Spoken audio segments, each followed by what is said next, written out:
নমস্কার বন্ধুরা, welcome back to my YouTube channel Haunted Street Paranormal. আপনারা একটা পদ বাক্য অবশ্যই শুনেছেন যে চকচক করলেই সেটা শোনা হয় না। আসলে আমরা যেটা দেখতে পাই সেটা আসলে সত্যি নাকি সেটা মিথ্যে। আসলে আমরা যেটা সত্যতা দেখতে পাই সেটা আসলে সত্য নাও হতে পারে, সেটা তার সম্পূর্ণ বিপরীতও হতে পারে। এই স্টেটমেন্টটা আজ আপনাদেরকে গল্পের শুরুতে বললাম, আসলে এটা আপনারা বুঝতে পারবেন গল্পের শেষ পর্যন্ত। চলুন বন্ধুরা, গল্পের মধ্যে প্রবেশ করা যাক। সময়টা ছিল মে মাসের 2019 সাল। ইউপিতে থাকতো একটা পরিবার। ইউপির মানে মেন শহরে নয়, লখনৌ থেকে একটু দূরেই থাকতো ওদের বাড়ি। পরিবারে ছিল 5জন ব্যক্তি: অজয়, অজয়ের ছোট ভাই, আর ওর বাবা মা, আর ওর ঠাকুমা। এরা 5জন থাকতো ওই ফ্যামিলিতে। ওদের যে বিজনেস ছিল, বিজনেসটা রান করতো লখনৌতে। ওরা যে বিজনেস করতো, ওর বাবার যে প্রত্যেক বিজনেস ছিল সেটা ছিল লখনৌতে। ওরা আপ ডাউন করতো লখনৌ টু ওদের গ্রাম, আর ওদের গ্রাম টু লখনৌ। ওর বাবা বেশিরভাগ সময় লখনৌ সিটিতে থাকতো, কারণ ব্যবসার কাজে। আর ওদের কিছু রিলেটিভসও ছিল যারা লখনৌ সিটিতে থাকতো। এমনই একদিন রাত্রের ঘটনা।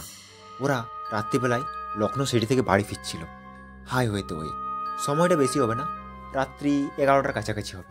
বেশি রাত নয়, লখনৌ সিটির জন্য এটা রাতটা বেশি নয়। কিন্তু ওদের বাড়ি পৌঁছতে পৌঁছতে টাইম লাগতো প্রায় 4 ঘন্টার কাছাকাছি। অ্যাকচুয়ালি শহর থেকে অনেকটাই দূরে ছিল ওদের বাড়ি।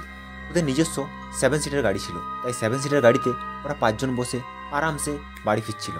কিন্তু বাড়ি ফিরতে ফিরতে ওদের মাথায় একটাই টেনশন ছিল। অ্যাকচুয়ালি ওরা যে হাইওয়েতে বাড়ি ফিরছিল, ওই হাইওয়েতে কনস্ট্রাকশনের কাজ হচ্ছিল। যে রোডটা হচ্ছে সেই রোডে রিপেয়ার হচ্ছিল। তো রিপেয়ার হওয়ার জন্য মাঝে মধ্যে হয় না যে রাস্তা ক্লোজ করে দেয় টোটালি, আর রাত্রিবেলা তো টোটালি ক্লোজ করে দেয়, কারণ কোনো দুর্ঘটনা যাতে না ঘটে যায়। কারণ কি, রাস্তা যদি কাজ হয় তো কোথাও খাল থাকে, কোথাও পড়ে থাকে, রাত্রিবেলায় গাড়িতে ওভার স্পিডে আসবে হাইওয়েতে, মানুষ দেখতে পাবেন, অ্যাক্সিডেন্ট হয়ে যাবে। তাই দূর থেকেই রাস্তাটাকে ব্লক করে দেওয়া হয়। কি, এটাই ওরা মনে মনে ভয় করছিল। ওরা এগিয়ে যাচ্ছিল, এগিয়ে যেতে যেতে যেই জায়গাতে কাজ চলছিল সেখানে সে দেখে, হ্যাঁ, রাস্তা তো ব্যারিকেড দিয়ে একদম টোটালি ব্লক করা, আগে যাওয়ার কোনো রাস্তা নেই। তাই ওরা বাধ্য হয়ে ওর পাশে একটা সরু রাস্তা দিয়ে যাচ্ছিল। এই রাস্তাটা সম্পর্কে এরা টোটালি অনভিজ্ঞ ছিল। কিন্তু এরা ওর পাশের রাস্তা দিয়ে যাওয়া ছাড়া কোনো উপায় নেই, কারণ পাশে সাইনবোর্ড দেখা ছিল যে এই রাস্তা দিয়ে গেলে সামনে ওঠা যাবে। এই রাস্তাটা হচ্ছে প্রায় 3 কিলোমিটারের রাস্তা। 3 কিলোমিটার এদেরকে ওই সাইডে হাইওয়ে ছেড়ে ওই সাইডের যে কাঁচা রাস্তা ছিল সেই কাঁচা রাস্তা দিয়ে যেতে হবে। তারা গাড়িটাকে ব্যাক করে নেয়, আর ওই কাঁচা রাস্তা দিয়ে এগোতে থাকে। এগোতে এগোতেই যে অজয় যে বাবা গাড়িটা ড্রাইভ করছিল, অ্যাকচুয়ালি অজয়ের বাবাই গাড়ি ড্রাইভ করে। ওই অজয়ও ড্রাইভিং জানে, কিন্তু সে ড্রাইভ করে না রাত্রিবেলায়। তার বাবা তাকে রাত্রিবেলা ড্রাইভিং করতে দেয় না। অ্যাকচুয়ালি ইয়ং ছেলেকে যেতে চায় না অ্যাকচুয়ালি ফ্যামিলি ম্যানরা। আজকালকার ছেলেরা জানেনই তো যে ওভার স্পিডে ড্রাইভিং করতে পছন্দ করে। তাই অজয়ের বাবাই গাড়ি চালাচ্ছিল। তার তখন গাড়ির ফিউল মিটার দিকে লক্ষ্য পড়ে। অ্যাকচুয়ালি ফিউল মিটারে ফিউল একদম শেষ হয়ে এসছে। গাড়িতে তো ফিউল নেই বললেই চলে। ওরা সামনে একটা পেট্রোল পাম্পের খোঁজ করতে থাকে। গাড়ির যে সবাই ছিল পিছনে বসে, সামনে বসে, ওরা প্রত্যেকেই বলতে থাকে যে এই রাস্তায় যদি কোনো পেট্রোল পাম্প দেখতে পাও, বা সামনে গিয়ে হাইওয়েতে যদি উঠে যাই তখন যদি কোনো পেট্রোল পাম্প দেখতে পাও তো আমাকে বলবে, কারণ আমার খেয়াল নেই এখানে কোথাও পেট্রোল পাম্প আছে কিনা, আমার ঠিক মনে পড়ছে না। তোমরা যদি কারো নজরে পড়ে তো আমাকে বলবে, ওখানে গাড়ির তেল ভরে নেবো। অ্যাকচুয়ালি তাছাড়া আগে বাড়ি পৌঁছতে পারবো না। গাড়ি এই কাঁচা রাস্তা দিয়ে যাচ্ছিলো কি, যেতে যেতে প্রায় 1 থেকে 1.5 কিলোমিটার গেছে, তখনই অজয়ের চোখে পড়ে পাশে একটা পেট্রোল পাম্প। পেট্রোল পাম্পে আলো জ্বলছে, আর পেট্রোল পাম্পটা এই কাঁচা রাস্তা থেকেও কিছুটা দূরে। দেখে মনে হচ্ছে এটা তো গ্রাম্য রাস্তা। এই গ্রাম্য রাস্তায় এই রাত্রিবেলা এরকম পেট্রোল পাম্প থাকার কথা নয়। অজয়ের বাবাকে বলে যে দেখো ওইদিকে একটা পেট্রোল পাম্প আছে, চলো ওখানে যাই। অজয় বাবা মনে ডাউট প্রকাশ করে, এই গ্রাম্য রাস্তা, এখানে এত রাত্রিবেলায় পেট্রোল পাম্প খোলা থাকার তো কথা নয়। হাইওয়ে হলেও ঠিক ছিল, হাইওয়েতে রাত্রিবেলায় মানুষজন গাড়িতে পেট্রোল ভরে, কিন্তু এই গ্রাম্য রাস্তায় মানুষ কখন আসবে এত রাত্রিবেলায় পেট্রোলটা ভরতে? তো অজয় বলে, আরে বাবা, কী সমস্যা, তুমি তো গাড়িতে পেট্রোলে ভরবে নাকি, তা সেটা পেট্রোল পাম্প খোলা থাকলেই হবে। এটা গ্রাম্য হোক, আর শহরের হাইওয়ে হোক, বা মেন সিটিতে হোক, কোনো সমস্যা নেই, চলো।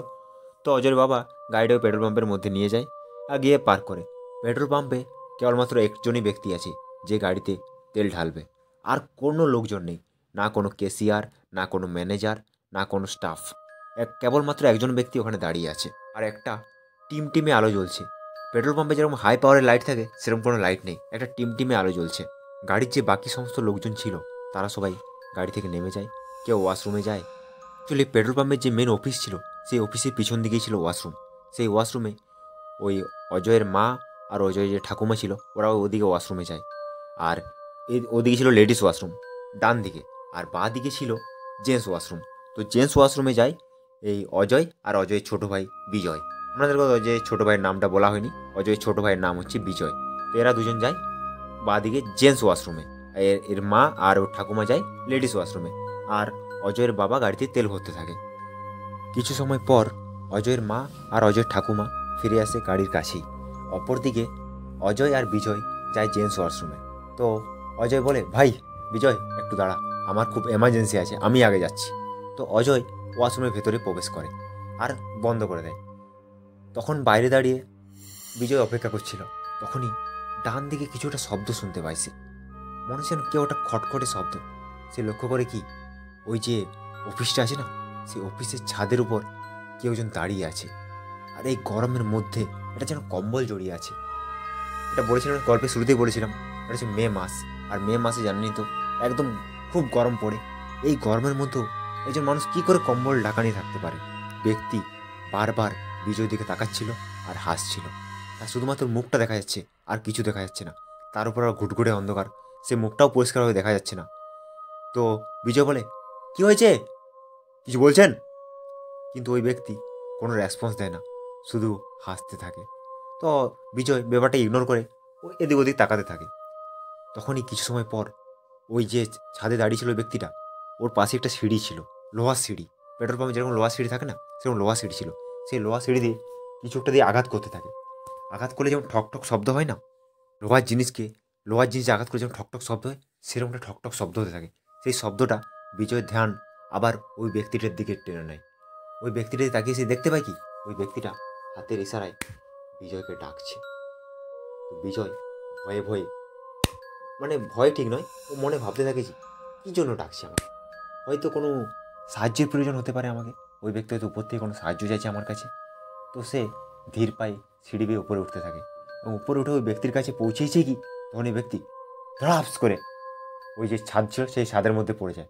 আর পড়ে যাওয়ার সাথে সাথে সে কী দেখতে পায়, কোনো ব্যক্তিই নয়, একটা মানুষের কঙ্কাল। একটা কঙ্কাল পড়ে আছে ওখানে। ওর তো ব্রেন ফিউজ হয়ে গেছে, কি বটে এটা। আর তখনই অজয় বাথরুম থেকে বেরিয়ে আসে আর বলে, এই ভাই ছোটু, কী করছিস ওপরে? জানিস না কোনো অচেনা জায়গায় লোকের অফিসের ছাদে এভাবে ওঠা ঠিক নয়? তো বিজয় কোনো কথা না বলে চুপচাপ ভয়ে ভয়ে নিচে আসে আর ওয়াশরুমে গিয়ে নিজে ফ্রেশ হয় আর বেরিয়ে আসে। কাউকে কিছু বলে না এখনো পর্যন্ত। তখনই অজয়ের বাবা গাড়িতে হর্ন দিতে থাকে যে গাড়ির তেল ভরা কমপ্লিট হয়ে গেছে, চলো এবার আমাদেরকে বেরোতে হবে। গাড়িতে হর্ন দিতে থাকে। ওর তো মা আর দাদি অ্যাকচুয়ালি ওরা তো গাড়ির কাছে চলে এসছে, কিন্তু এরা দুজন এখনো যায়নি। তাই এদের দুজনকে গাড়িতে আসার জন্য ডাকছিল হর্ন বাজিয়ে। এরা দুজন গাড়ির কাছে যায় এবং গাড়ির মধ্যে গিয়ে বসে পড়ে। তো অজয়ের বাবা বলে যে, অজয় আমার ঠিক শরীর ভালো লাগছে না, আজ আমি গাড়ি চালাবো না, এবার তুই গাড়িটা চালা, অ্যাকচুয়ালি আমি একটু রেস্ট করবো। তো অজয় বলে ঠিক আছে। অজয় গাড়ির সামনের সিটে বসে যায় আর বিজয় কো পাইলট সিটে বসে। দুজনেই বসে গাড়ি স্টার্ট করতে যায়, কিন্তু আজব ব্যাপার হলো গাড়িতে স্টার্টই নিচ্ছে না। গাড়িতে সম্পূর্ণ ঠান্ডা হয়ে যায়, শীতকাল হয় না গাড়ি ঠান্ডা হয়ে যায়, গ্রীষ্মকালে এরকম প্রবলেম হয় না, শীতকালে যে প্রবলেমটা হয়, শীতকালে গাড়ি স্টার্টই নিতে চায় না, সেরকমই গাড়িটা স্টার্ট নিতে চাইছিল না কিছুতেই। দুবার তিনবার স্টার্ট হওয়ার মানে চেষ্টা করেই যাচ্ছিল, কিন্তু স্টার্টই হচ্ছিল না। তখনই কেউ যেন দরজায় খটখট করে শব্দ আসতে থাকে। এই খটখট শব্দ শুনে ওরা যে গাড়ির যে জানলাটা ছিল জানলার নিচে নামায়। ওই ব্যক্তি যে গাড়ির তেল ভরছিল সেই ব্যক্তি আসে আর বলে, দাদা কোনো সমস্যা কি? তো এরা বলে, না না কোনো সমস্যা না, অ্যাকচুয়ালি গাড়িটা স্টার্ট নিচ্ছে না, এরকম হয় মাঝে মধ্যে। তো ওই ব্যক্তি বলে, ঠিক আছে দাদা, আমার বন্ধ করার টাইম হচ্ছে, আমি অ্যাকচুয়ালি বেরিয়ে যাচ্ছি, তো কোনো সমস্যা হলে বলুন, নয় তো আমি বেরিয়েছি। এরা বলে, না না ঠিক আছে কোনো সমস্যা নেই, আপনি যান, আমরাও বেরিয়ে যাব। এই বলে ওই ব্যক্তি পেট্রোল পাম্প থেকে চলে যায়। আর এরা এখন গাড়িতে বসে আছে, গাড়ি স্টার্ট করার চেষ্টা করছে, কিন্তু কিছুতেই গাড়ি স্টার্ট হচ্ছে না। বিজয় পাশে বসে আছে, কিন্তু ওর কোনো রেসপন্স নেই। ও চুপচাপ এক দৃষ্টিতে সামনে দিয়ে তাকিয়ে আছে। ও যেন একটা ট্রমার মধ্যে চলে গেছে উপরের ঘটনাটার জন্য। ও কিছু বলতেই পারছে না কাউকে। কিছুক্ষণ পর অজয় বিজয়কে বলে, বিজয় সামনে গিয়ে এবার দেখ না গাড়ির বন্ডের মধ্যে যদি কোনো সমস্যা আছে, কোনো যদি স্পার্ক প্লাগ বা কিছু খুলে গেছে, যদি এবার দেখে আয়। কিন্তু বিজয় কোনো রেসপন্স করে না, এক দৃষ্টিতে তাকিয়ে আছে। আবার যখনই জোরসে বলে, বিজয় কী হয়েছে ভাই, কোনো সমস্যা? কিন্তু বিজয় হঠাৎ করে বলে, হ্যাঁ কি কি কোথায়? বলে, কি কিছু সমস্যা হয়েছে? তো তো বিজয় বলে, না না কিছু না, আসলে আমি যখন ওয়াশরুমে গিয়েছিলাম না, তখন আমার সাথে এই কথাটা বলেছিল কি, তখনই কিছু একটা গাড়ির ছাদে ধপ করে কিছুটা পড়ার শব্দ শুনতে পায় এরা। এরা কি হয়েছে সেটা বোঝার চেষ্টাই করছিল কি, তখনই গাড়ির ছাদ থেকে কিছু একটা হামাগুড়ি দিয়ে এদের যে গাড়ির যে সামনে যে উইন্ড স্ক্রিন হতো না, সেই উইন্ড স্ক্রিনের সামনে এসে দাঁড়ায়। আর একটা একদম কালো, ডিপ কালো, পিচ ব্ল্যাক যেটাকে বলা হয় না, সেরকম পিচ ব্ল্যাক দেখতে একজন ব্যক্তি, সারা মুখে আঘাতের চিহ্ন। ওই লোকটা মানে ওই ভয়ানক যে ভূতটা আছে সেটা স্মাইল করছে, আর স্মাইল করার সাথে সাথেই ওর মুখ থেকে এক গাদা রক্ত গাড়ির যে সামনে উইন্ড স্ক্রিন ছিল সেই স্ক্রিনের মধ্যে গিয়ে পড়ে। দেখেই গাড়ির যে পিছনের সিট ছিল, পিছনের সিটে মা আর যে দাদিমা বসছিল, ওরা বুঝতে পারে যে এটা হচ্ছে একটা ভয়ঙ্কর পিশাচ। তৎক্ষণাৎ এরা বজরাংবলীর বান পাঠ করতে শুরু করে। বজরাং বান পাঠ করতে শুরু করে, চোখ বন্ধ করে দেয়। চোখ বন্ধ করে বজরাং বান পাঠ করতে থাকে। কিছুক্ষণ পর এরা টের পায় যে গাড়িটা যেন কেউ ধাক্কা দিচ্ছে, কিন্তু এরা বজরাং বান পাঠ করা বন্ধ করে না। চোখ বন্ধ করে বজরাং বান পাঠ করেই যাচ্ছে কি, তখনই ওর পাশে যে ওর ভাই বসেছিল, ওর ভাইয়ের কানে যেন কেউ ফিসফিস করে বলে, যদি বাঁচতে চাও তো এখান থেকে পালাও, যদি বাঁচতে চাও তো এখান থেকে পালাও। ওর ভাই চিৎকার করে বলে ওঠে, যে এতক্ষণ এক দৃষ্টিতে বাড়ির দিকে তাকিয়েছিল, সে চিৎকার করে বলে ওঠে, দাদা গাড়ি চালা, দাদা গাড়ি চালা। তৎক্ষণাৎ সৌভাগ্যবশতই বলুন বা এই বজরাংবলীর কৃপায় বলুন, গাড়ি স্টার্ট হয়ে যায় একবারে। আর গাড়ি স্টার্ট হওয়ার সাথে সাথেই ফুল অ্যাক্সিলেটার দিয়ে দেয় অজয়, আর গাড়ি থামে একদম ওদের বাড়ি, মানে ওদের যে গ্রামের বাড়ি সেখানে গিয়ে একদম গাড়ি থামায়। নেমেই ও দাদি বাইরে বেরোয় আর দেখে কি, যে গাড়ির যে সামনে যে উইন্ডস্ক্রিন ছিল সেখানে কিন্তু কোনো রক্তের দাগ নেই।